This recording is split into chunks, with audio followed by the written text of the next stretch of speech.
I wanted to make a quick video and share some points. I'm Jessica with the East Bay Clean Power Alliance. And let me see if I can share my screen. Here we go. All right. So what I'm going to be talking about is really about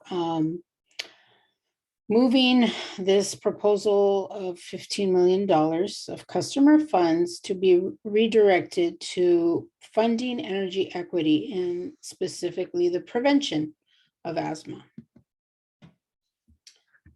So the East Bay Community Energy Program, specifically the Local Development Business Plan, was advocated for by environmental justice groups and the Alameda Labor Council.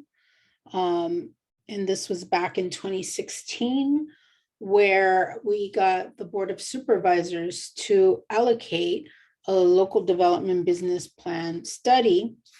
And they put up $500,000 for the development of this roadmap for East Bay Community Energy to roll out just transition projects in the East Bay. And the different categories that are highlighted in the local development business plan are energy efficiency, electrification, both vehicles and buildings, demand response, collaborative procurement, enhanced net energy metering, as well as a community innovation grant fund. So the goals and the priorities for East Bay Community Energy is the relationship with its customers or its community being the highest priority. Maintaining stable and competitive rates is essential. Prioritizing the development and utilization of local clean energy resources in ways that maximize local benefits is highly important. Actively supporting the development and maintenance of highly skilled local workforce is key to EBCE's long-term stability and success as an organization. Overarching goals and objectives of the local development business plan is to create a framework and a roadmap for accelerating local distributed energy resource deployment and maximizing community benefits using the community choice aggregation mechanism. Offer innovative program designs that can overcome market failures and incentivize meaningful community and organizational benefits. Develop local, clean, and dispatchable energy resources to EBCE's core values and goals. Support a vibrant local economy, robust workforce through innovative energy programs, and local clean energy investments.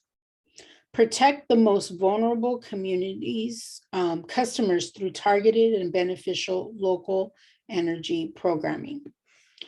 Offer a diversified portfolio of local programs coupled with retail rate savings, which can deliver greater community benefits than rate savings alone. So this is part of the roadmap within the local development business plan, and you can see under stage 1, the initial launch of the local development business plan has different programs and projects that East Bay Community Energy could be offering. Some of these, there has been some pilots that have been established, but there's a lot of things in here that have not, which would be very beneficial to the East Bay community. And one that I'm looking at right now, the municipal feed-in tariff, back in, I believe it was 2017-ish, Al Mandel of Hayward was asking for a commitment from East Bay Community Energy to offer a municipal feed-in tariff. I guess at the time Hayward was launching this huge solar project in Hayward and wanted to get a commitment for a feed-in tariff from the local East Bay Community Energy Program, and did not get it, therefore had to sell the energy to PG&E, and that was a real bummer and a loss. But if we can offer a municipal feed-in tariff and do such projects throughout the East Bay, that would be very transformative, and it would reach several goals that are part of the EBCE program, for example.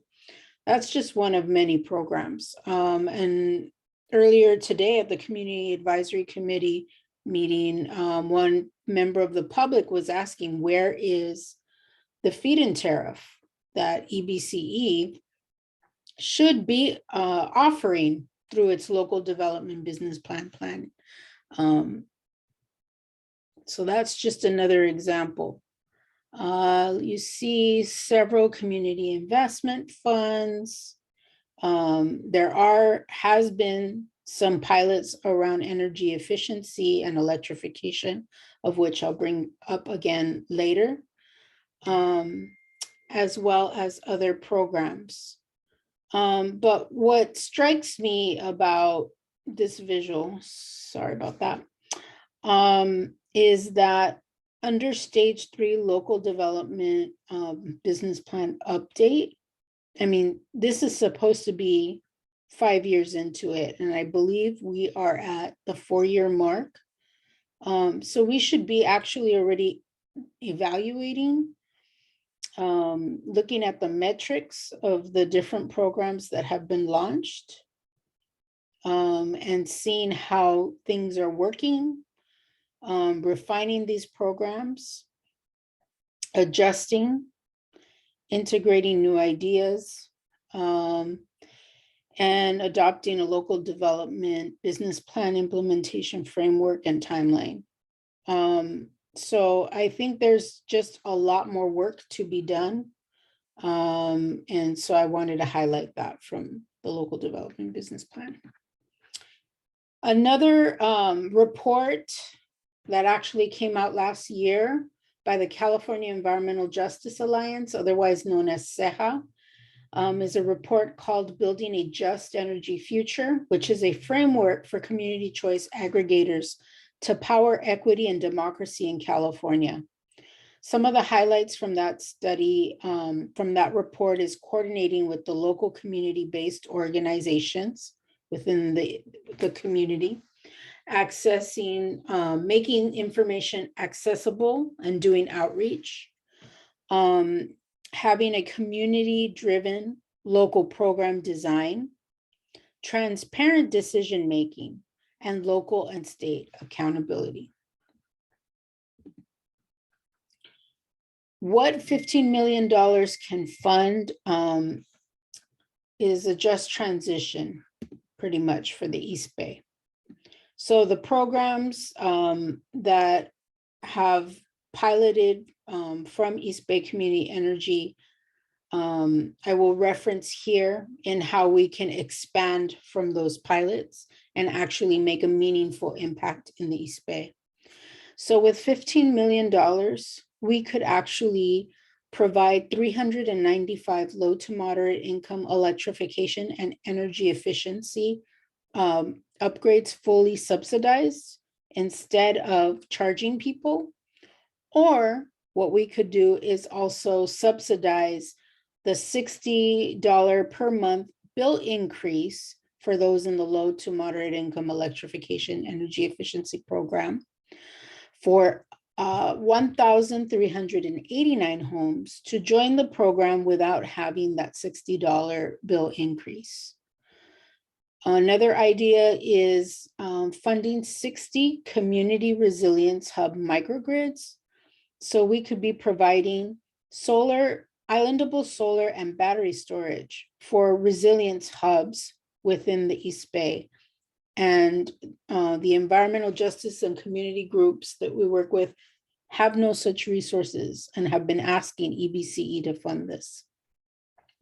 We could also be fully subsidizing 3,000 batteries for medical baseline customers.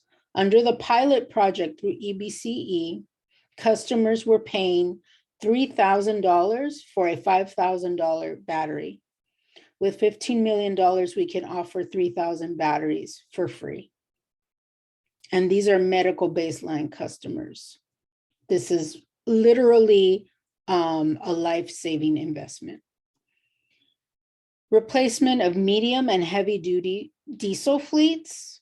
You want to put your name on something, put it on some clean vehicles in the community to reduce that diesel that is impacting communities throughout the East Bay.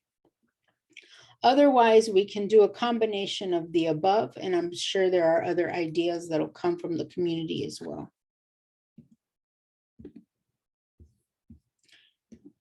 EBCE funding for communities not eligible for disadvantaged communities funding, otherwise known as DACs.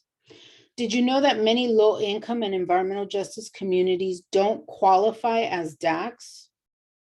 Therefore, they don't qualify for state funding if they're not on Cal Enviro Screen. EBCE should prioritize environmental justice and communities that are frontline but do not qualify for such funding programs. Efforts with cities to do building decarbonization with equity. Here's an example. Local Clean Energy Alliance is working with the city of Hayward to develop an equity-based approach towards electrification and energy efficiency.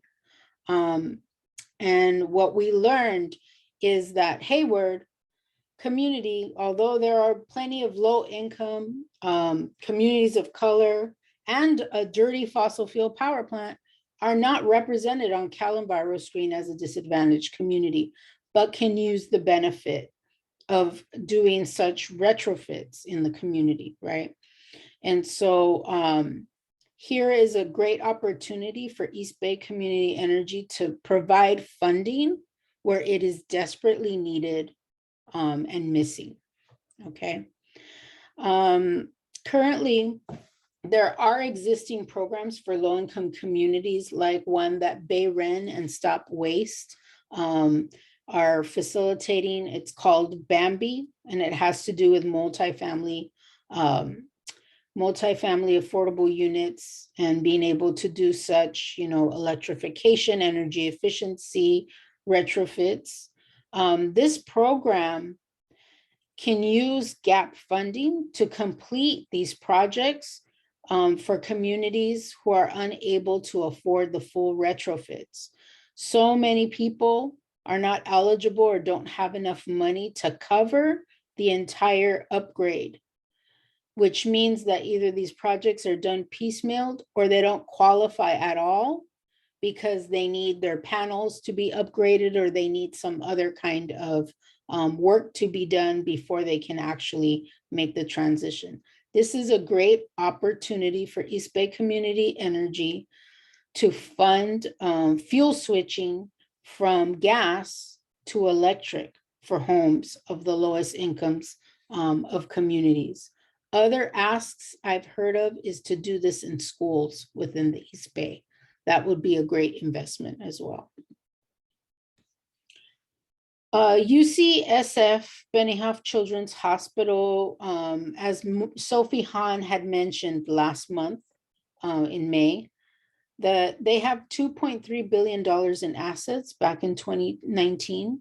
And in 2021, they received $569 million in generous donations. Poor people and environmental justice communities don't have resources needed to have access to clean energy programs and projects. EBCE has a responsibility to uphold its own commitments in its governing documents. So we are asking that EBCE fund asthma prevention for environmental justice communities now. The local development business plan is EBCE's commitment to the East Bay community to fund a just transition to a clean energy economy. EBCE revenues are paid for by the East Bay community. EBCE committed to make investments in the community that it serves. A large surplus means that EBCE is capable of helping the most vulnerable communities to make the clean energy transition that we have been advocating for. Now is the time to fund transformation that will bring clean energy jobs, health, and wealth by reducing local and global climate pollution. Clean power to the people. I really hope that that board members do the right thing. And the right thing is, first and foremost, this whole proposal is very top down. The community was the last to hear about this idea to give $15 million of ratepayer funds to the Benioff Children's Hospital.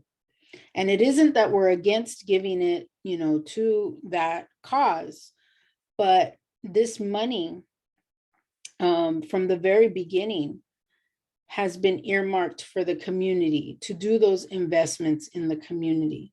And for years, we have been told that there wasn't enough money to do that. And that's why a lot of the investments were very small or pilots.